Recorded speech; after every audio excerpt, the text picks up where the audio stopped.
وحي من القصص الجميل يشفى به القلب العليل. وحي سماوي هما وانساب مثل السلسبيل. وحي من القصص الجميل يشفى به القلب العليل. وحي سماوي هما وانساب مثل السلسبيل. وحي من القصص التي دلت على الله الجليل. قصص تجلت حبكة تالله ليس لها مثيل. تالله ليس لها مثيل. وحي من القصص الجميل يشفى به القلب العليل.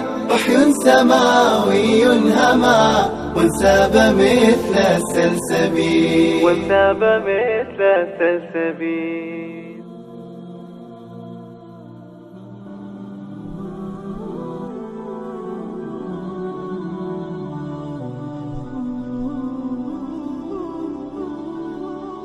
الحمد لله رب العالمين وبه نستعين على أمور الدنيا والدين نبينا محمد وعلى آله وصحبه أجمعين. أما بعد أنت كدب حين كسر جرني إنه بلغني هربي كوباد أها إنه كورني مواضيع ذا قرآن وكهل كارهان وحين ديب كسرني قيبي دنبه امتحاننا وحنا كسر الإسلام دون ينام كورن بلدل إستعينه قصصكي إياه قصوي قرآن كسر أري إلهي نوغا ورمي أنبياديس. haddana waxaan soo dhigaynaa ahdaafta laga leeyahay ujeedooyinka laga leeyahay qisaska qur-aanka ku soo aroray. waxaynu ognahay nabigeena calayhi salaatu wasalaam intaan la soo saarin ka hor waxaa jiray dad la yidhaahdo xanafiyiin ama xunafaa dad loo yaqaano oo macnaheedu yahay waa dad haystay diintii nabiyullaahi ibraahim ka soo gaartay bay haysteen. marka shirkigan iyo asnaamtan iyo waxyaalaha la caabudayo way diidi jireen. dad marka dadka kale tawxiidka iyo diinta nabi ibraahim in la qaato ugu baaqi jiray maysan lahayn ee waxay dad iyaga gaar ahaantooda iska wanaagsan. nabigeena calayhi salaatu wasalaam buu ilaahay soo diray si adduunka loo badbaadiyo. nabiga markii la soo saaray wuxuu la yimid waxay ahayd diinta islaamka oo ahayd diintii nabiyullaahi ibraahim calayhi salaatu wasalaam. marka nabigeena calayhi salaatu wasalaam wuxuu bilaabay inuu dadka si hoose dacwada diinta ugu yeero. maalin boqolo loo yeero diinta loo bandhigo ee islaamka qaadato. dadkii Quraysh madaxdii Quraysh waxay dareemeen barnaamijka nabiga uu wada calayhi salaatu wasalaam inuu khatar yahay. waayo maalinba dowladoodii taagneyd raggeeda ugu cuslaa ay ku xisaabtamayeen baa maalinba intuu ka hoos baxo ayuu wuxuu raacayay nabiga calayhi salaatu wasalaam. saaweed waxay dareemeen khatar ah in kursigooda iyo xukunkooda iyo talada lagu wajahan yahay. tii marka waxay bilaabeen cadaadis iyo culays iyo la dagaalan inay diinta ilaahay la dagaalamaan. gaar ahaan culayskaas wuxuu sii ziyaaday markii Abu Talib iyo hooyadan Khadiija radiyallahu anha labada ay dhinteen. xilliga isaga dacwadii way socon weyday, wax soo islaama la waayay. intii diinta qaadatay iyagana waxay noqdeen saraafu gabad iyo nin carada iyo nin doonta. xilliga iyada waxaa soo degay quraan fara badan baa soo degay suuradaha u dhaadheer quraanka ee gaar ahaan haddana looga sheekeynayo qisaskii ambiyada hore xilligaa bay soo degay. haddaba waxaan soo dhigaynaa 3 suuradood oo suuradooda aayad ka mid ah uu ilaahay inoogu sheegay hadafka iyo ujeedada qisooyinka laga leeyahay. suuradda koowaad waxaa weeye waa suuratu Acraaf. alla wuxuu leeyahay markuu ka soo warramay tilmaantaas oo ahayd nin lagu manaystay diin iyo cilmi iyo iimaan oo diintii iyo cilmiga tusaa u fiiriyey iskaga daraystay adduunyo ka raacay. adduunyada markuu ka raacay wuxuu noqday marka shaydaan ayuu macallin u noqday.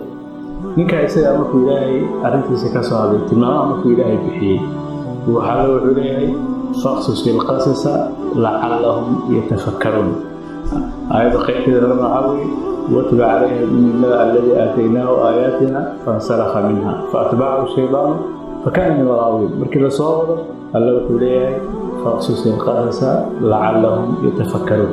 hadafka koowaad markii laga leeyahay qisaska quraanka waxa tafkiir qofka inuu fikiray uu adduun dhahnooy ka fikiro maxaa maxaa soo jeediyay see wax ahay inuu ka fikiro waa arrin waajib ah waa arrin farad islaami ah fariid islaami ah oo taasoo waxay keensanayso in la doonayo inaan ku wada qaadano dadkii nagu horreeyay wixii ku dhacay iyo wixii qabsaday qofka hadduu fikiri waayo alla wuxuu leeyahay fa innaha laa tacmal absaar walaakin tacmal quluubu llatii fi suduur qofka laabtiisa oo dhan ba waxaa kama arkayo basiiro ma yeelanayo aragti dheer ma yeelanayo qof wuxuu noqonayaa maangaaba wixiisa hor taagan ay u muuqato marka hadafka koowaad halkaas buu ilaahay noogu sheegay oo atafakur in la fikiro adduunka soo ahaan jiray saan maanta taagan ma soo ahaan jirin adduunku waa maraaxil fara badan baa adduunka soo maray maxaa dhici jiray see waxa ahaayeen qofka isaga laga doonaya ku fikira hadafka labaad waxaa weeye ilaahay wuxuu inoogu sheegay suuratu yuusuf saxaabada ridwaanullaahi calayhim baa maalin waxay nebi allow inoo sheekeen markaasuu nebi wuxuu bilaabay suuratu yuusuf bilaa uu ka bilaabay ilaa uu ka dhameeyey way dhageysteen ilaahay markuu suuradda gebagabeynayay wuxuu yidhi laqad kaana fii qasasihim cibratun liuli albaab